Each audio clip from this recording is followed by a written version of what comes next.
Bueno, la relación actual de la Iglesia y el Estado.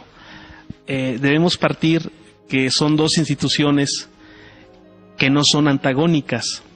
Por el contrario, son instituciones que atienden, que están al servicio de la persona humana. Es necesario que estas instituciones tengan relaciones de colaboración, de cooperación, para beneficiar a la persona humana para la cual trabajan. La Iglesia, desde el punto de vista espiritual, cumple su misión, su función, atendiendo esa dimensión espiritual de la persona. Y el Estado cumple su papel, su misión, en atender el bien común de todos los ciudadanos. Y dentro de ese bien común incluimos también las condiciones materiales y espirituales. Y las condiciones espirituales son propias o entran dentro del ámbito de la Iglesia. Así es que no son antagónicas, las relaciones son relaciones de cooperación, respetando la autonomía de cada una de estas instituciones, para que en la medida de lo posible, sin mezclar los intereses, los objetivos de cada una de ellas, den la atención debida a la persona. Esto no quiere decir que el Estado asuma una religión en particular, la defienda como propia del Estado, o que la Iglesia se quiera erguir como Estado. No, cada uno dentro de su campo de actuación están para el servicio de la persona.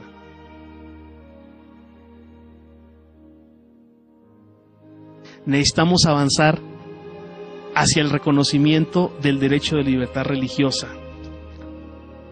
Luego entonces no está reconocido en el texto de la Constitución el derecho fundamental de libertad religiosa.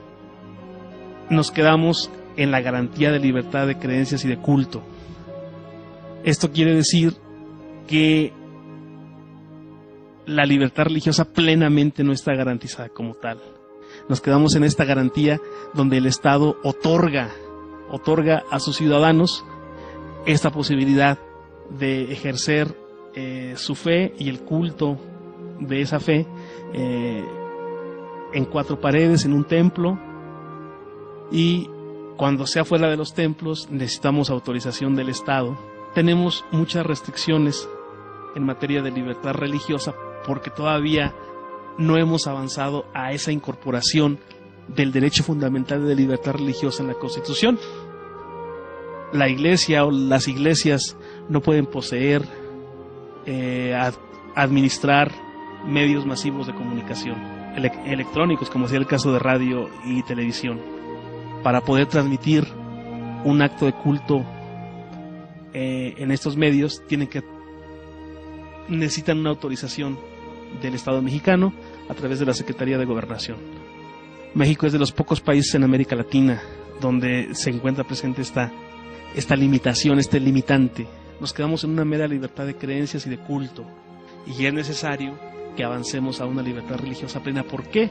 Nuestro país ha suscrito y ratificado tratados internacionales donde abiertamente se compromete a reconocer el derecho fundamental de libertad religiosa como uno de los derechos primigenios que el Estado tiene que proteger, tiene que tutelar y tiene que promover. Se necesita una reforma a la ley de asociaciones religiosas y culto público, avanzar más allá. Tenemos 17 años de vigencia de esta ley de asociaciones religiosas y culto público, que es la ley reglamentaria de los artículos 24 y 130 de la Constitución. Necesitamos avanzar porque es una ley que todavía tiene muchas restricciones. Muchas de las limitaciones que yo hablaba se encuentran presentes en esta ley. Es necesario que esta ley reconozca la libertad religiosa. Es necesario que en esta ley se empiecen a quitar todavía muchos vestigios de un Estado policial, de un Estado que controla a las iglesias, y que esta ley sea el instrumento para favorecer esa libertad religiosa, precisamente quitando esas barreras, esos obstáculos que todavía subsisten en la ley. Me refiero en concreto a esta autorización que tiene que haber para que las iglesias puedan transmitir actos de culto público a través de los medios de comunicación. Si vamos a reconocer la libertad religiosa plena, se tendrán que hacer algunos ajustes a los derechos y las obligaciones de los ministros de culto, ¿sí? Respetar ese derecho de libertad de expresión y opinión,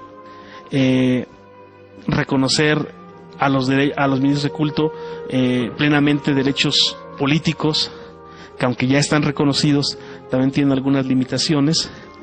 Y por último también, en el tema de los inmuebles, bueno, también se tendría que hacer una reforma para garantizar que las iglesias puedan libremente adquirir, poseer, administrar bienes inmuebles, no ya solamente medios de comunicación electrónico, sino también bienes raíces, propiedades, inmuebles, que es un tema también que nos hemos atorado mucho por cuestiones históricas, por esa falsa creencia de que las iglesias van a acaparar muchos bienes, y tenemos ahí un problema también con las iglesias, porque muchos de estos bienes que ahora tienen en calidad de usuarias no están regularizados, y hay una amplia necesidad, gama de que estos templos que las iglesias tienen como usuarias sean regularizados por el Estado, para dar precisamente seguridad jurídica, certeza a las iglesias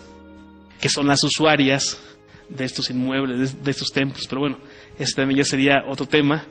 Repito, esas solamente son algunas pequeñas pinceladas de todo lo que implicaría un cambiar de la libertad de creencias y de culto público, como lo tenemos hoy día en nuestra Constitución, que es una herencia del siglo XIX, a un derecho de libertad religioso pleno, como cualquier democracia occidental en el mundo que reconoce los derechos humanos y que se considera también del Estado de Derecho.